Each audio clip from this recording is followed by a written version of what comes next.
Today for our Monday myth, we're in the kitchen today and we're going to do a minestrone soup. You can keep it as a vegetable soup, but it is such an easy thing to do. We think that cooking can be so hard and take up so much time, but today we're going to show you how easy it can be. This is my one and done. Put it in the pot, let it simmer, let those flavors develop, and you'll see at the end how delicious and nourishing your soup can be. Great for your nervous system, great in the winter when we have if you're in a cold climate like I am, and we've got a snowstorm happening today, it can be really nourishing for you. All right, so let's get started. Easy, easy, easy. I have some vegetable broth. Now, done is better than perfect. If you have the time and the energy, you can make your own broth. I actually prefer this one because I just don't have the time. We go through a lot of broth, so I don't have the time to keep making broth and putting it in the freezer. It's just a lot of work for me based on my schedule. So I use this. It's a Canadian brand, organic. And why I like this vegetable broth is it's economical. Some of the organic vegetable broths are pretty pricey for 1 liter, and I'm buying 8, 10 at a time, so I don't need to spend $50 on broth. So I have my pot, so I'm making a big pot of soup, and this will go fast. I've got a couple of, all I'm going to do to start, we're just throwing everything in. Showing you, I'm just going to put in 2 of these 1 liter. This is about a liter, not quite, but close to a liter of broth. A liter is 4 cups or a quart. So I'm going to put that in. I'm going to put 2 of these in to start. Voila.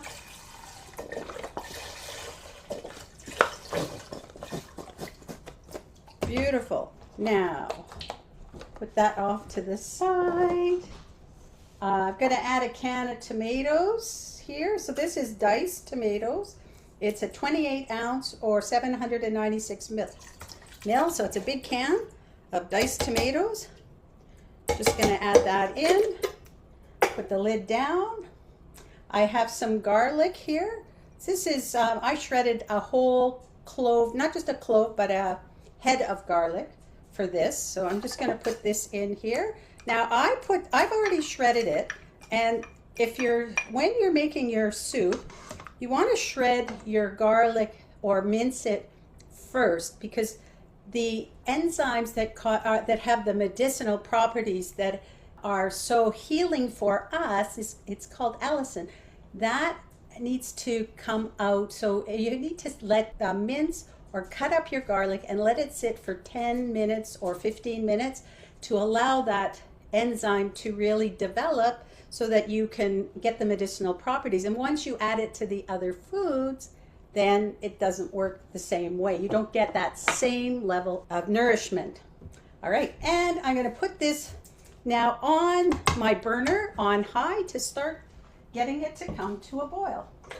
So I've got it on the burner over here. While I'm doing that, I'm going to cut up my vegetables and literally put them in. I was going to say throw them into the pot, but as the pot heats up, you want to be careful that you're not splashing and burning yourself. So we have 3 stalks of celery. We're just going to chop those up. So let me do that here. I'm going to cut my celery in half first before I do the next step, cut it. So I kind of cut the stalks in half. Now I have 2 knives I use in my kitchen, a paring knife and the chef's knife. That's it. That's all I have. And I don't need any. They're sharp, so it's so easy for me to cut very quickly. I get into a rhythm. It's actually soothing for my nervous system. I love it. So here I'm chopping through the celery. And I could have chopped everything up for you so you can see that, but I want you to know and see just how easy this is. And sometimes in the daytime, if you're working from home or on the weekend, you could just wash up the veggies, That'll take you just a few minutes, and then cut them all up and throw them in the pot. Let it simmer, and you've got this beautiful soup after. All right, so let me put this into the pot.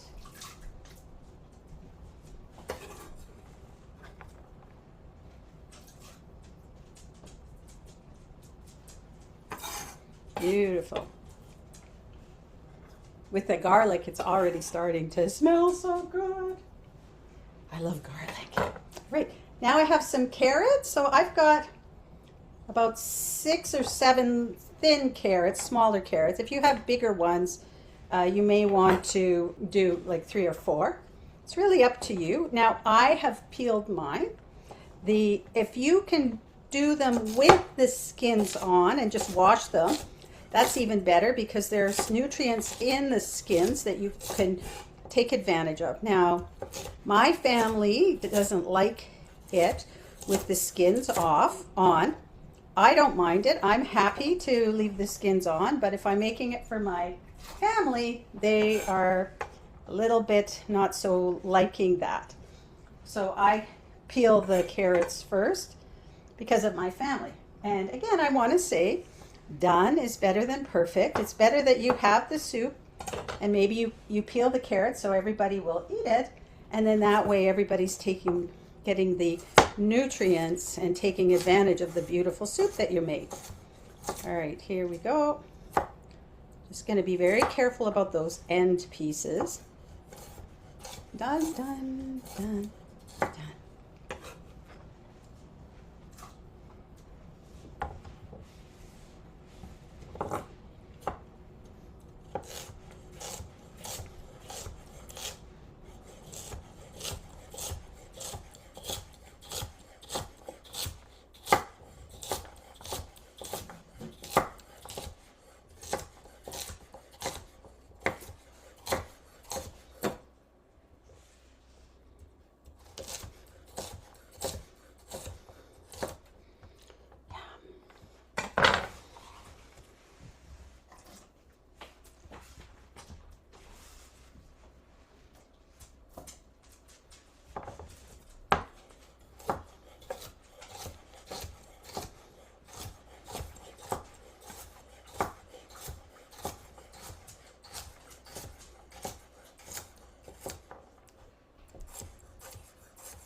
Beautiful.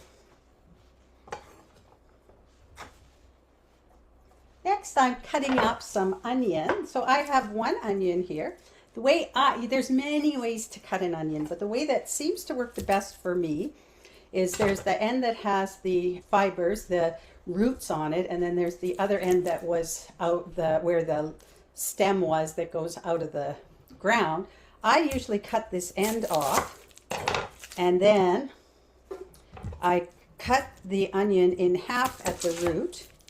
That will allow me to easily peel off the outer layer that I need. So this one get that whole outer layer off. Very quick, very easy.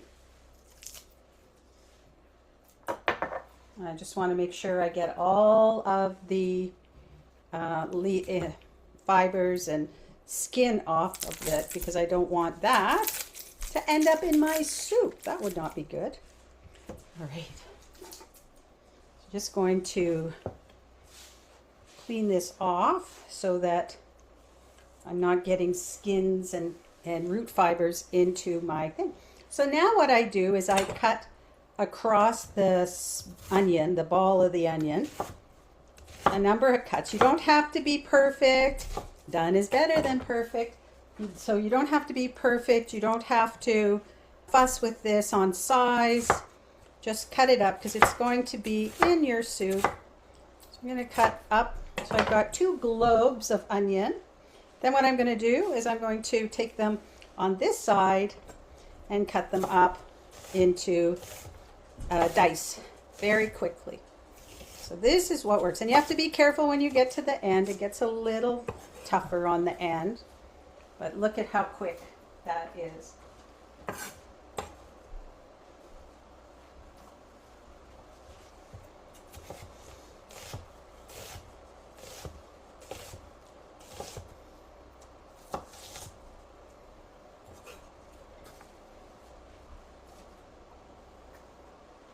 Beautiful. Now, that was quick and easy. I've got my onion in. And now I'm going to add in some cabbage. I have to be honest, during that, when I was doing that, I accidentally hit the knife at the end here on my finger and cut my finger. So now I'm wearing a glove. Yay. My soup is boiling here on this side. I've got my cabbage. I've got half a cabbage. I used the other half for a beautiful soup. And I'm just going to chop up this cabbage here and put it in. This is like my favorite part. Yum. So I'm just going to cut it in half as well here. And since it's boiling, I want to be very careful when I'm putting it in that I'm not making it splash and then I can burn myself as well. Yay. So be very mindful when you're cutting and when you're doing all this stuff. So like literally, I just nicked myself. All good. These things happen. All right, now, and I'm just going to cut around the core, and that, my dogs will love some of that, yum, and just throw that into the soup. And then a little treat, because you don't always have yellow beets, and you could put other veggies in if you like, but yesterday when I was at the store, they had yellow beans, so I love myself to add some yellow beans. Not sure that I'll add all of this, but I've already washed them. I didn't cut them, so some of them are smaller, some of them are larger. I'm just going to line them up and cut them. No big fuss or muss. I think I'll do one more and then we can save the rest for a meal. Yum. With the family. Just going to cut that up, and I've got my pot is this so good. Let that come to a boil. I'm just going to add in my seasonings now. I'm just really simple for me. I'm using poultry seasoning and a little bit of Celtic sea salt. So I've got my Celtic sea salt here. So when you open my cup of my hand, if it just in the cup is about a teaspoon, so I put about a teaspoon of salt, and I can update that. So I usually use pink Himalaya, but I've got Celtic sea salt today, and I've got poultry seasoning that I'm using, and I'm going to do about a tablespoon. Be generous, don't be too stingy, because this is part of where you're going to get your flavors for your soup. I'm just going to put, that's about a tablespoon. Again, you don't need to be stingy with this part. And now, all I'm going to do is bring this to a boil and put the lid on. I've got my lid here. I'm going to add the lid and simmer that for probably an hour or so. It could be ready in half an hour or even less for the vegetables to have softened up and be cooked. But the more that we blend and we allow those flavors to develop, the tastier and more comforting this soup is going to be. So we're going to put the lid on,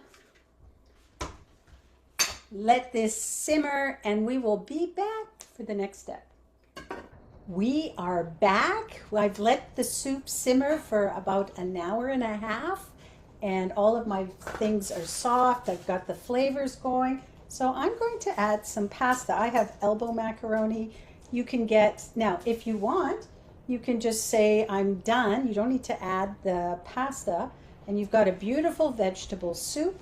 If you want to add the pasta, make it into a minestrone, we can do that. So I'm just going to give you a little look at the soup as it's on the stove. Now for your pasta, you can add different kinds of pasta. A macaroni is great. So you can see my soup. So this is my soup here. Again, we're just going to add some pasta. You can add some, I've got to add it in, some macaroni. You could add gluten-free pasta or macaroni, a whole wheat pasta. Just add this in. Let it come to a boil, cover it. All right. So we're going to let this come to a boil. Stir it up to make sure the pasta doesn't fall to the bottom and stick to the bottom. And then let this go for 10 minutes. And you don't have to wait till the pasta is soft because it's going to soften just being in the hot soup. And so we'll be back in about 10 minutes with our final product. All right, it's been 10 minutes since I put the macaroni in. Now it's time to turn off the stove and we can enjoy our beautiful minestrone.